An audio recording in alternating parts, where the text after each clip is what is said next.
Raj and Aman had been inseparable since childhood. Growing up in our small village, our bond was forged through countless adventures and shared secrets.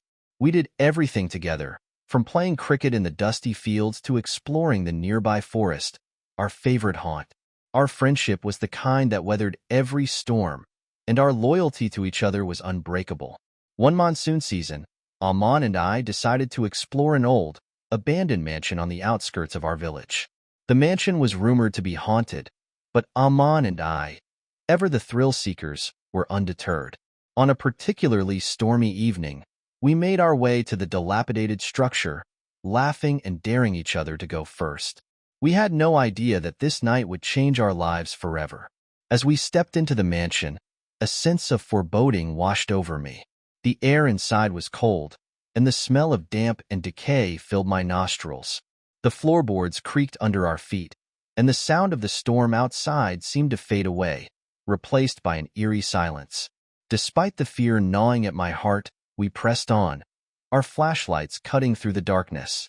We explored room after room, finding old furniture covered in dust, cobwebs hanging from the ceiling, and portraits of stern-looking ancestors staring down at us. Every shadow seemed to move, every creak made us jump. But it wasn't until we reached the basement that things took a turn for the worse. The basement door was ajar, and a faint light emanated from within. Curiosity getting the better of us, we descended the creaky stairs. As we reached the bottom, we saw an old well in the center of the room, its cover slightly askew. Suddenly, the ground beneath us gave way, and Aman slipped, falling into the well with a splash. "Raj, help me!" Aman's voice echoed from the depths of the well, filled with panic and desperation. I tried to reach out, but the walls were too slippery. I ran upstairs to find something to pull Aman out, but by the time I returned, the well was silent. Desperate, I called for help, but it was too late. Aman had drowned in the cold, dark water. Days turned into weeks, and I was consumed with guilt. I couldn't shake the feeling that I had failed my best friend. Every night, I was haunted by nightmares of Aman's last moments. The villagers noticed the change in me. My once cheerful demeanor was replaced with a somber, haunted look. I barely ate and spoke even less. One night, as I lay in bed, I heard a familiar voice whispering my name. "Raj, Raj, help me." I bolted upright, my heart pounding. The voice was unmistakably Aman's. Following the voice, I found myself at the edge of the forest, the path leading to the abandoned mansion illuminated by the moonlight. Trembling, I made my way back to the mansion and down to the basement. As I approached the well, I saw a figure standing beside it. It was Aman, but his appearance was ghastly. His clothes were soaked, his skin pale, and his eyes hollow. "Raj, why did you leave me?" Aman's voice was filled with sorrow and anger. I fell to my knees, tears streaming down my face. "I'm so sorry, Aman. I tried to save you." Aman extended a ghostly hand. "You can still help me, Raj. Bring me peace." Determined to make amends, I sought out the village elder, who was known for his knowledge of the supernatural. The elder listened to my story and handed me a small vial of holy water. "Pour this into the well, and Aman will find peace," the elder instructed. I returned to the mansion, my heart heavy with hope and fear. I poured the holy water into the well, chanting a prayer for my friend. As the last drop fell, a bright light emanated from the well, and Aman's ghostly form appeared once more, this time with a peaceful expression.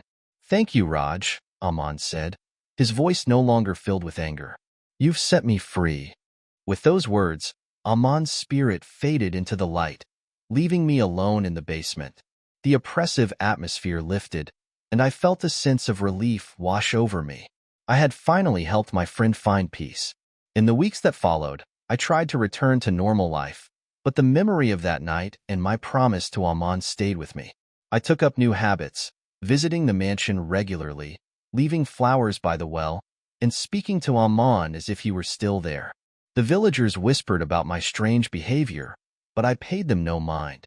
I felt closer to Aman in those moments, as if our friendship transcended the barrier between life and death. One evening, while I was at the well, I felt a chill run down my spine.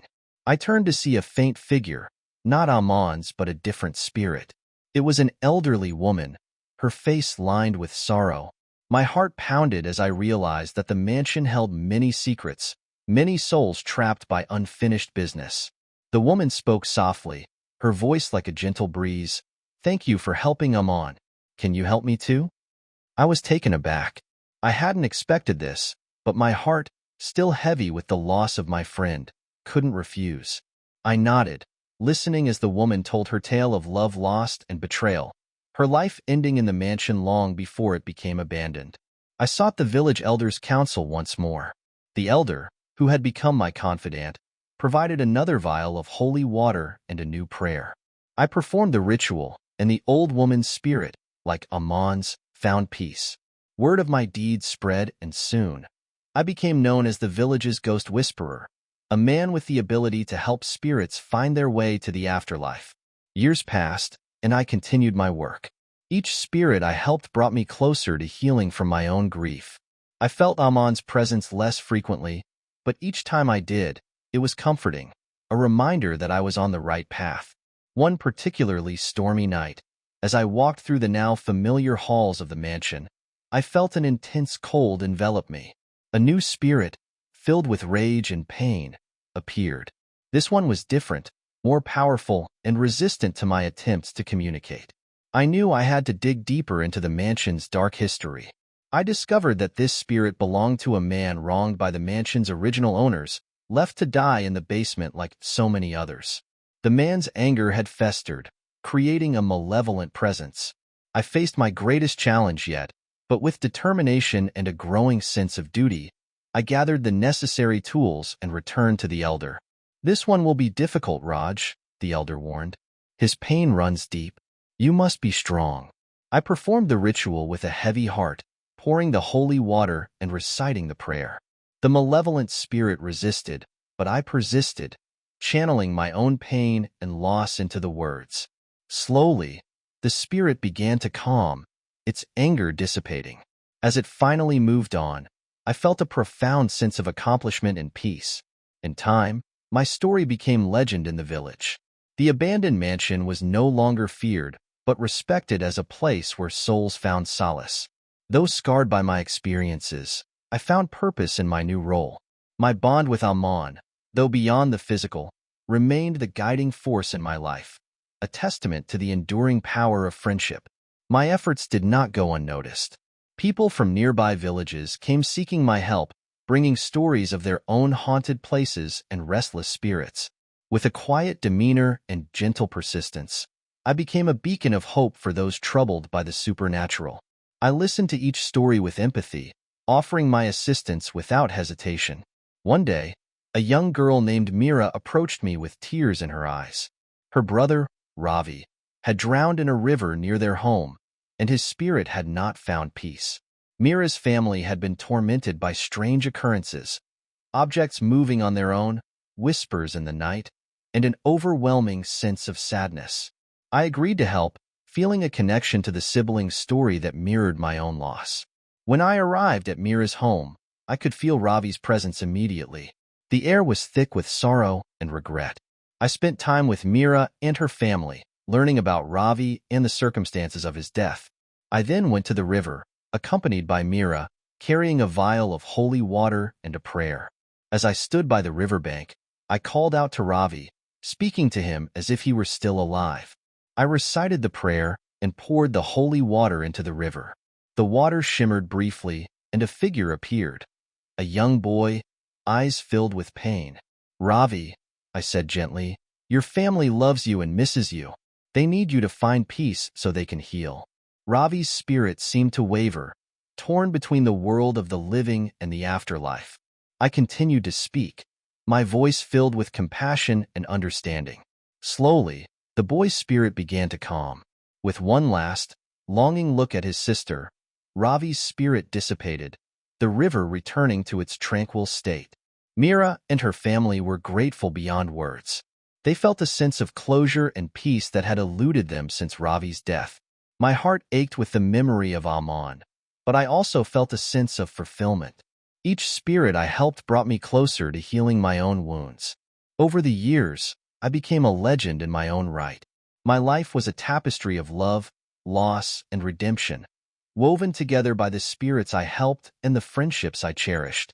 The mansion, once a place of fear, became a sanctuary for those seeking solace, a testament to my unwavering dedication. I never forgot Aman, my dearest friend.